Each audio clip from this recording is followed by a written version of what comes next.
नमस्कार, आप Kaithal bag news देख रहे हैं। मैं हूं अजय। फिलहाल गांव तीतरम से आप ये सीधी तस्वीरें देख रहे हैं और जिस रंगशाला के अंतर्गत ये सांस्कृतिक कार्यक्रम चल रहा है, दरअसल यहां पर अमेरिका की बेथेल यूनिवर्सिटी से 20 स्टूडेंट आए हैं और वो भी जर्नलिज्म विभाग के यानी कि पत्रकारिता विभाग के 20 छात्र अमेरिका से खासकर कैथल और कैथल के गांव तीतरम में आए हैं। तो इनकी ब्रीफ जानकारी के लिए कि क्या क्या विषय इन्होंने देखा है। हालांकि विषय उनका ये है कि हरियाणा की सांस्कृतिक विरासत को समझना और साथ ही क्योंकि हरियाणा को एग्रीकल्चर की लैंड माना जाता है, लेकिन एग्रीकल्चर के अलावा यहाँ की अपनी सभ्यता है, संस्कृति है और वो बेहद पुरातन है और इसी चीज़ को समझने के लिए ये छात्र आए हैं। और पूरी जानकारी देने के लिए मेरे साथ हर्ष भी मौजूद हैं। हर्ष की दरअसल इनकी जो पैदाइश हरियाणा की ही है और ये इसी धरती में पले बढ़े हैं और फिलहाल कनाडा में रह रहे हैं और इन बच्चों के साथ ट्रांसलेटर की भूमिका में है। हर्ष, बहुत बहुत स्वागत है आपका। नमस्कार सर, कैसे हैं आप? बढ़िया, मैं बहुत बढ़िया हूँ। ये बताइए कि कैथल को ही क्यों चुना गया खासकर इस जर्नी के दौरान? सर, असल में बात ये थी कि हमें हरियाणा को समझना था। हरियाणा को समझने के लिए हमारा जो क्या कहते हैं नेटवर्क ज़्यादा है वो कैथल के अंदर है और कैथल के अंदर हमें कहानियाँ भी पता हैं, लोगों के बारे में पता है। एंड बेसिक चीज़ जो सबसे सिंपल बात यह है कि किसी भी समाज को समझने के लिए उसके लोगों को जानना ज़रूरी है। और कैथल हमारे लिए एक वो शहर था जहाँ पे हम लोगों को जानते हैं, हम समझते हैं उनकी दिक्कतें, उनकी प्रॉब्लम्स, उसके अलावा उनका जो कल्चर है वो सब समझते हैं हम, तो हम उनसे ही जाके बात करना चाहते थे। तो कैथल हमने इसलिए अपना हेड चुना। अब तक क्या-क्या विजिट कर चुके हैं बच्चे? सर, अभी तो आज तीसरा ही दिन हुआ है इनका। अभी कुछ ज़्यादा विज़िट नहीं किया है हमने, सिर्फ़ कैथल शहर में इनको मैंने ज़रा आगे-पीछे दिखाया था कि क्या-क्या है, लोग किस तरह रहते हैं यहाँ पे, इनका समाज क्या है, सोसाइटी कैसी है, पैसा कैसे इस्तेमाल होता है, सड़कें कैसे चलती हैं, बेसिक चीज़ें जैसे हमारा नॉर्मल सोसाइटी काम करती है, एग्ज़ैक्टली वही दिखाया है अभी तक सिर्फ़। अब देखो, जर्नलिज्म के स्टूडेंट आप भी हैं और ये बच्चे भी हैं, तो पत्रकारिता की विषय की जब बात आती है तो क्या अंतर देखते हैं यहाँ के जर्नलिज्म में और खासकर जब आप इंटरनेशनल जर्नलिज्म को जब टेक ऑफ करते हैं, रिकॉर्ड करते हैं उसको, तो क्या डिफरेंस देख रहे हैं? तो सर, अभी तक मैं 2 न्यूज़ चैनल्स के लिए काम कर चुका हूँ कनाडा में।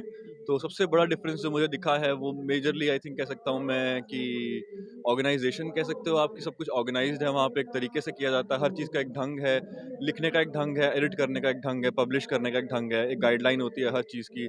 आप किसी भी तरह की कहानी कर रहे हैं उसको करने की एक ढंग है। व्हेयरएज़ आई फ़ील लाइक कि इंडिया में क्रिएटिविटी को ज़्यादा छूट मिलती है जो मुझे बहुत पसंद है। इंडिया में एक वो क्या कहते हैं पत्रकार के पास, कैमरामैन के पास, हर एक इंसान के पास वो छूट है कि वो जिस तरह की पत्रकारिता करना चाहे वो कर सकता है। तो आई फ़ील कि इंडियन जर्नलिज़्म थोड़ा इस मामले में बेहतर मैं मानता हूँ कि हमें क्रिएटिव फ्रीडम ज़्यादा मिलती है यहाँ पे। लेकिन फिर भी देखो, हम तो 150वें स्थान पे है 180 देशों की सूची में, बहुत नीचे हैं, तो आप फ्रीडम की जहाँ तक बात कर रहे हैं वो देखो पॉसिबल भी नहीं है इतना तो। बिल्कुल सर, कनाडा उसी उसमें 7वें पे है, नंबर 7 पे है इस समय इंडेक्स पे। तो ये आपने बात बिल्कुल सही बोली कि हमें उतनी फ्रीडम नहीं है कि हम क्या बोल सकते हैं, क्या समझ सकते हैं, वो एक ज़रूर बात है शायद से, पर उस बारे में ज़्यादा कमेंट नहीं करना चाहूँगा।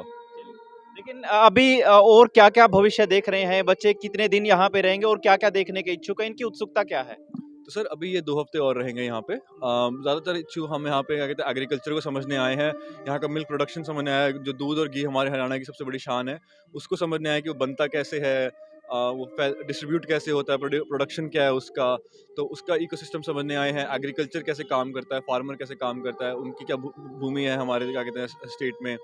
इसके अलावा इन जनरल क्या कहते हैं लोग हम रहते कैसे हैं, हमारा खान-पान क्या है, हमारा रहन-सहन क्या है, हम किस तरह के रंग पहनते हैं, वो भी बहुत एक अलग कॉन्सेप्ट है इनके लिए।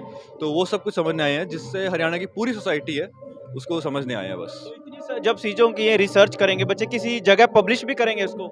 बिल्कुल सर, हमने ये सेम प्रोजेक्ट 2020 में भी किया था। प्रोजेक्ट का नाम है टेक्सचुरा इंडिया, इसकी वेबसाइट भी है seektextura.com करके, उस पे आप चेक कर सकते हैं। तो मैगज़ीन पब्लिश होती है, इनके खुद का पब्लिकेशन है यूनिवर्सिटी का, उसके अंदर, और उसके बाद हम उस मैगज़ीन को जितना डिस्ट्रीब्यूट कर सके करते हैं एंड वहीं से इसका फंडिंग भी आती है। चलिए, बहुत-बहुत शुक्रिया हर्ष इतनी तमाम जानकारी देने के लिए। तो ये जानकारी आप गाँव तीतरम से देख रहे थे, मगर इसी के साथ-साथ जो एक बड़ी चीज़ यहाँ से निकल के आ रही है कि हरियाणवी अंदाज़ में बच्चों ने गाँव तीतरम पहुँचने पर इन 20 विद्यार्थियों का स्वागत किया है और हम भी इन बच्चों की रिसर्च में किसी तरीके से बाधा नहीं डालना चाहते और इसी तरीके से हमने ये उचित समझा कि इनके ट्रांसलेटर से ही बात की जाए ताकि वो ही इनके ज़हन को आपके समक्ष सही से रख पाएँ। फिलहाल कैथल बैक न्यूज़ के साथ इतना ही।